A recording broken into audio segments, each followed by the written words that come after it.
Hi, my name is Sara Wolkenfeld, and I'm on the summer faculty at Drisha. This week's Parsha is Parashat Nitzavim, and Parashat Nitzavim recounts a dramatic speech that is made by Moshe at the very end of his life. He's speaking to the people of Israel and bringing them all together into God's covenants.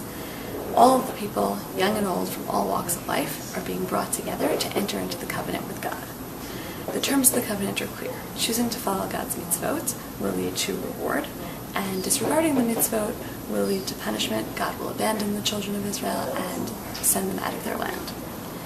From the beginning, there's a sense of intimacy in the scene that Moshe paints for us. The Parasha begins with the words, V'atem nitzavim kulchem hayom. You are all standing today together, lifnei Hashem Elokecha, before Hashem your God. Every one of you is in the presence of God, ready and able to enter into this covenantal relationship. This covenantal relationship is a close bond.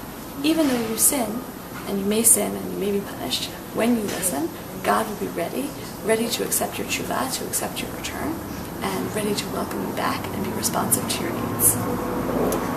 Towards the end of the Parasha, Moshe describes the process of tshuva, the process of returning to God, and paints more of a picture of this close relationship between God and the people.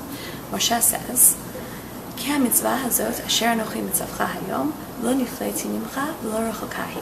This mitzvah that I'm commanding you today is not hidden from you and it's not far away from you. Lo b'shamayim hi limor mi ya'aleh lanu hashamayma v'yikacheh lanu v'yashmi'enu otav v'na'asena. It's not up in the heavens so that you should have to say who will go up for us to the heavens and who will take it and bring it back to us and teach it to us.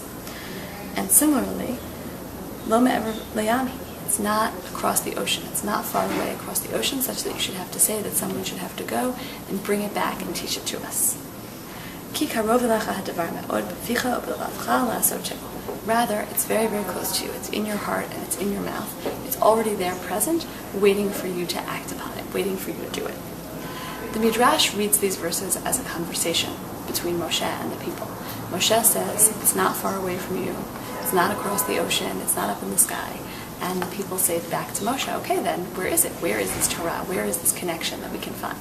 And then Moshe responds to them, actually it's already inside you. It's something that's already within you, in your mouth and in your heart, just waiting for you to act upon. I think it's not unusual to feel that God and God's Torah are distant and incomprehensible.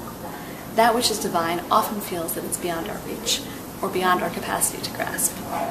But the miracle of the Torah, the miracle of God's gift of the Torah to us is that something which is divine and so awe-inspiring can actually be so close and so accessible.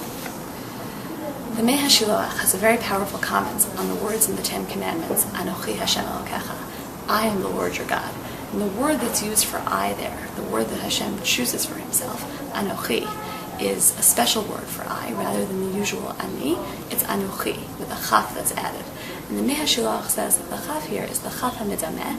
It comes to teach us that God is saying, Anochi, I, with the word like included in it. So God is giving us an impression of God's self, some idea of how to think about God when we try to think about God, but God is not revealing to us the full picture, because that's not quite possible to be revealed to us in the Torah.